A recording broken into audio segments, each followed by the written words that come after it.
He says so many people in this country hate women. Oh, geez. Even the guy at the party who pulls out a guitar is like, way to ruin the fun. You don't really love America if you hate half the people in it.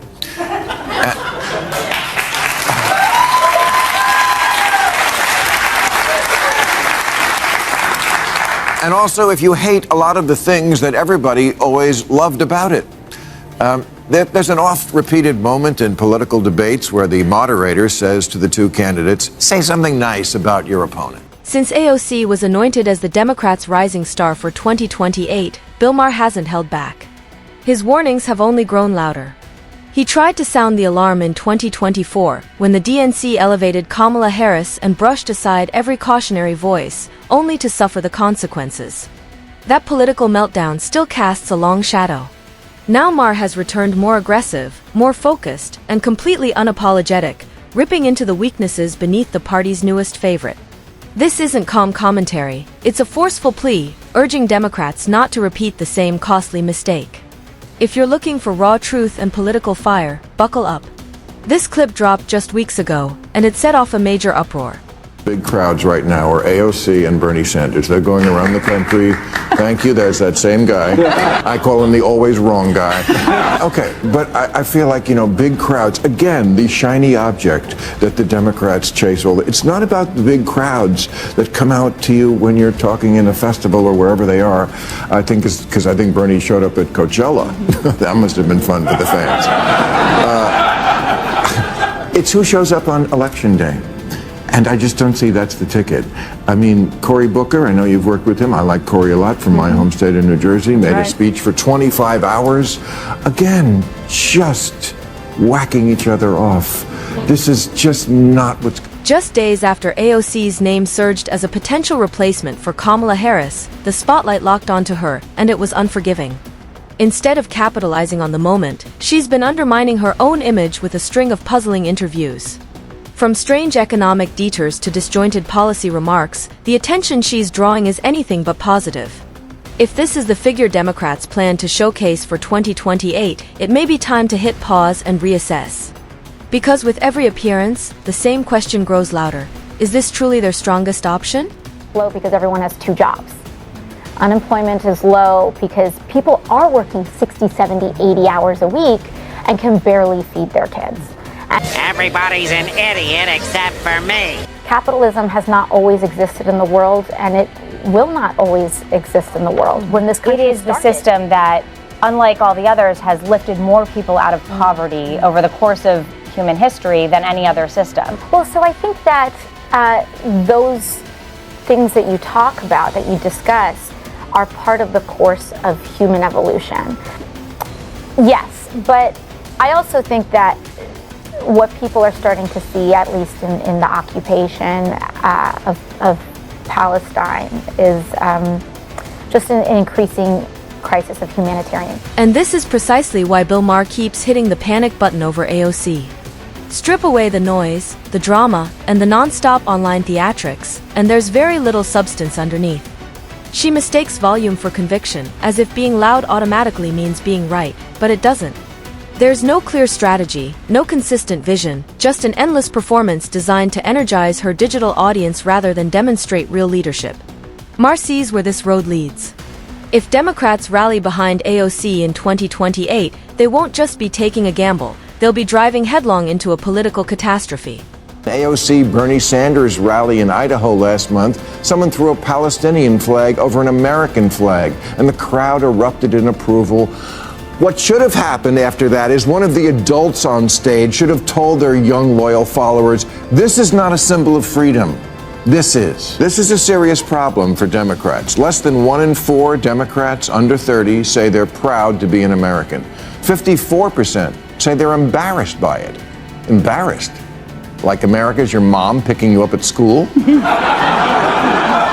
You're embarrassed to be an American? Well, guess what? The feeling's mutual.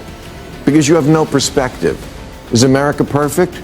No, of course not. No country is. Democrats are bleeding support, and it's happening fast. A large portion of their base is fed up with the party prioritizing ideological crusades over real, everyday concerns. Biden didn't exit on a high note. his presidency closed amid confusion, exhaustion, and a long list of unfulfilled promises. Kamala Harris only made matters worse. Her meandering speeches and vague responses pushed voters further away instead of pulling them back in. And then there's AOC, sinking even deeper into the same ideological bubble that's already alienating the heartland. Think figures like Gavin Newsom or Tim Walz can step in and save the day. Unlikely. Their track records are riddled with scandals, symbolic politics, and tone-deaf policies that send people packing rather than winning them over. Even lifelong Democrats are walking away, some toward centrism, others toward independence, and many simply opting out altogether. This isn't just a leadership failure. It's a full-scale party collapse, wildly disconnected from economic hardship, public safety concerns, and basic common sense. You love America if you hate half the people in it.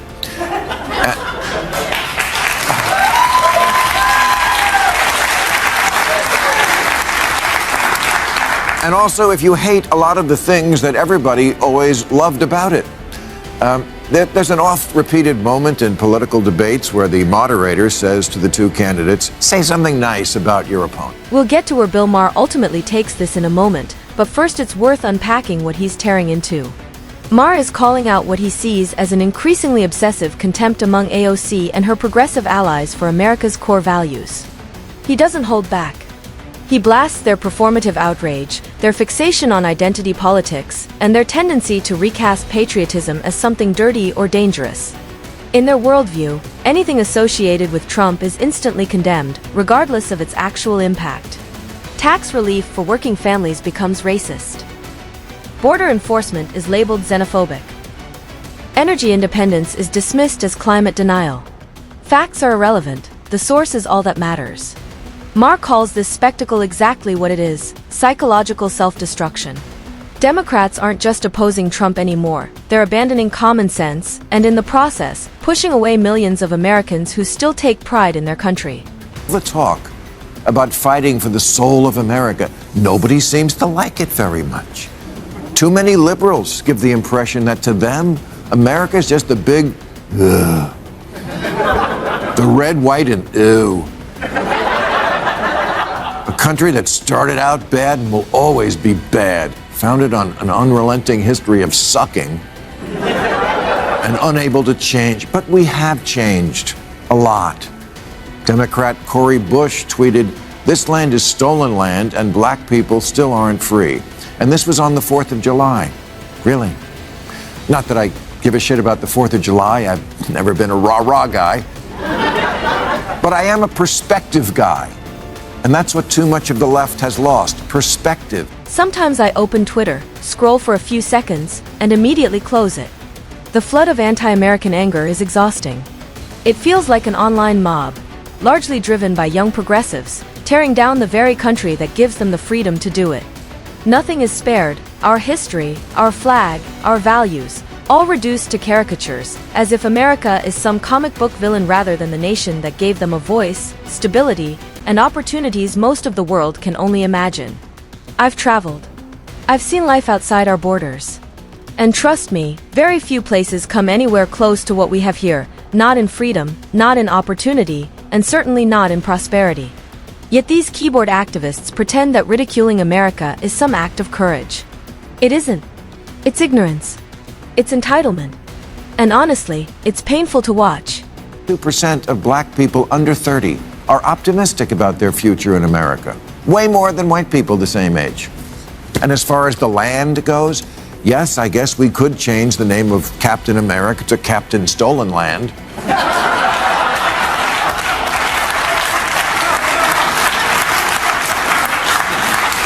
But honestly, to all the people who start every public event now with one of those land acknowledgments where they say, "I'm standing on land that was stolen from the proud indigenous people of the Chumash tribe," I say either give it back or shut the fuck up. Then there's AOC's performative activism and awkward pandering, which has become almost painful to watch. Everything she does feels carefully choreographed, more about applause and optics than genuine leadership. She markets herself as a hardened, working-class fighter, but the reality behind the image tells a much softer story. Her carefully crafted persona doesn't quite line up with the facts. The gritty Bronx upbringing she leans on? Not exactly accurate. She was raised in a comfortable, well-off suburb. And the bartending narrative she constantly highlights? Millions of students have worked behind a bar or waited tables. It's hardly a rare or heroic origin story. Yet she packages it as proof of deep struggle, as if she rose from hardship against all odds. In truth, it's less authenticity and more branding. A polished political product posing as one of the people. And increasingly, voters are starting to see past the act. AOC says so many people in this country hate women. Oh, geez. Even the guy at the party who pulls out a guitar is like, way to ruin the fun. Compare the freedoms women enjoy in America with how they're treated in many other parts of the world, and the difference is staggering. Here, women can vote, own property, pursue any career or dream, dress as they wish, drive freely, and live as equals under the law. They lead businesses, hold public office, speak openly, and shape their own destinies, without needing anyone's permission. In much of the world, those same opportunities remain distant dreams, as women face silencing, confinement, or brutal restrictions under tradition and law. Yet voices like AOC's sometimes insist America is waging a war on women, simply because it resists every extreme demand from the woke agenda. Disagreeing with certain gender theories isn't hatred. Rejecting heavy-handed government control isn't oppression. The irony is striking. They complain about systemic injustice in a country that offers women more freedom, rights, and security than nearly anywhere else on earth. Capitalism is slavery by another name. No, it's not. It's the thing that has given more people more prosperity and hope than any other system, flawed though it surely is. Then there's the non-stop attack on capitalism, and none of it adds up. The loudest critics target the very system that created the wealthiest, most innovative, and opportunity-rich nation on Earth. Socialism and communism may sound appealing in theory: equal wealth, no poverty, shared success, but in practice, they're economic disasters. History is full of nations that embrace these ideologies, only to collapse under crushing bureaucracy, stifled innovation, and suppressed ambition. Look at Venezuela, Cuba, or the former Soviet Union. Countries once full of potential, now cautionary tales instead of models. People risk everything to escape these broken systems and chase the American dream. That says it all. Capitalism isn't flawless, but it rewards effort, fuels innovation, and drives society forward. America shouldn't flirt with socialism, it should run in the opposite direction. We don't need utopian fantasies, we need systems that work. Something like the free market is kind of synonymous with America. And if you don't like it, I don't know how you can say you love this country. You know who loves this country? You know who's not constantly complaining about what happened 200 years ago and who's not obsessed with seeing America through shit-colored glasses and shaking off the stench of what irredeemable privileged assholes we are? Immigrants. Exactly. Immigrants understand just how much harder life can be outside the United States. It's no accident that millions risk everything, their safety, their freedom, even their lives, for the chance to set foot on American soil. They cross deserts, brave treacherous seas, and endure unimaginable hardships, not for handouts, but for dignity, opportunity, and real freedom. If America were truly the nightmare that AOC and her allies claim, why are people from every corner of the globe still fighting to get here? The answer is clear. Even with its flaws, America remains a beacon of hope. Immigrants aren't rushing towards socialism or identity politics, they're chasing the American dream. They recognize the difference between freedom and control. That's why it's almost laughable to watch privileged politicians criticize this country from the comfort of taxpayer-funded offices. Immigrants see what progressives often pretend not to. America still works. The real irony? The loudest critics are often the most sheltered, while those who have experienced real oppression understand exactly why this nation matters. Don't be fooled by the noise. America may not be perfect, but it remains the best chance for liberty, opportunity, and truth the world has ever known.